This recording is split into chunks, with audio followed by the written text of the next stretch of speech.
Improving at Valorant is difficult at first, but these 5 things are the key to help maximize your potential in improving at Valorant.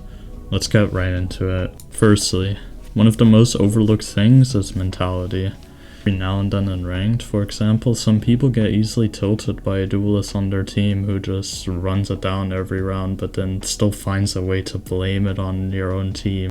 Stuff like that is out of your control or your teammates do, but instead focus on your own gameplay that you can influence. The way you go into your matches needs to be an improvement mentality, which is learning what your weaknesses are, and the best way to do that would be to record your own gameplay so that you can rewatch and figure out the stuff you are lacking in your gameplay. Another way would be to just be actively criticizing the way you died and ask yourself, question, was this the right way, or could I have done anything better? Secondly, you must ask yourself, how much are you really trying to improve at the game? Therefore, we come to my second point, time management. Are you putting in the hours, or maybe you only play every weekend, which could make it more difficult to improve, because you're taking too many breaks in between. But that's only in certain cases.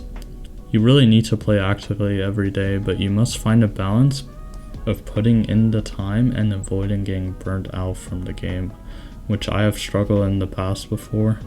And if you do end up getting burnt out, you should probably take a few days breaks, but not too long breaks in between, so that you're able to kind of like find a good balance of still being interested in the game, but also not getting burnt out. But at the end of the day, you just gotta put in the time into the game, to be honest. Another way to spend your time well would to be VOD reviewing and recording your own gameplay. And that brings me to my next point, pro play. Another way to improve is to watch pro players that play the game at a much higher level to your average ranked player. You don't need to watch Valorant Champions tournaments, of course, because you won't be playing in a team setting anyways with your ranked teammates. But then again, if you're looking for strategies for your premier team, then go for it. Just in case you don't already only main 2 to 3 agents, which will minimize the stuff you need to learn and help you pinpoint the issues you have in your gameplay. Then what I would do is find a pro that plays the same agent as you, and then find a VOD that you can review of them playing a ranked match to analyze their decision making while you actively question why do they do that in that certain scenario, which you may have played differently. If you feel like that's too much work for you to do something like that though, you can also just find other people that will coach you or VOD review for you. A good example for that would be VOD reviews and coaching if you want to go and check them out. Well, on to my next point. Good communication is everything to me. I feel like some people do have the opinion that some people, they communicate too much, but in my opinion, you gotta communicate as much as you can, as long as it's concise and audible. Something that I don't see a lot of people do is checking the scoreboard on your pre-round. Just see ult points from your teammates and enemies, including the economy, so that you can call a game plan around those certain valuables. Let's say you are playing defense on XYZ map, and you lost the first pistol round, so you need to eco the next. Most people should be calling a stack on a certain site to maximize the chances of winning against the better guns with your pistols. Just fighting B main together can work really well, especially if the enemy has better gun. In other rounds before 0-10 in the buy phase, you want to be calling a certain game plan for the round.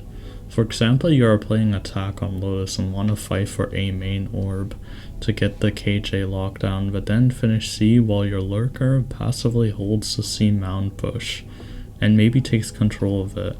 You do this so that everyone is on the same page, and if your random ranked teammates don't listen, then it's just unlucky, to be honest. That's why you want to be having at least like one confident teammate on your team, depending on what rank you are.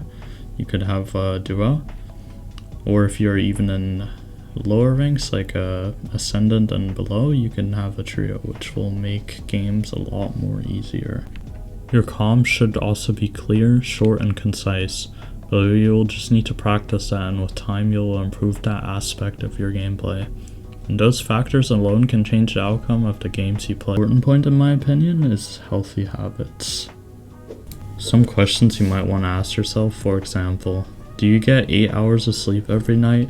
Do you get enough exercise every week? Do you eat healthy enough? Those are just small things you need to think about, but could make a huge difference in the long run. Another thing you want to take into consideration is if you're not having fun in Valorant, then don't queue into ranked match. Already tilted. Take a step back, do something else to relax, or even take a few 2 to 3 day breaks to reset your mental state. At this time when I upload the video, I'll be streaming on Twitch. If you want to go check me out, it's linked in the description. Anyways, I hope I could help you out with my ideas in improving at Valorant. If you enjoyed the video, be sure to leave a like or even consider subscribing. Have a good rest of your day or night, and I'll see you in my next video.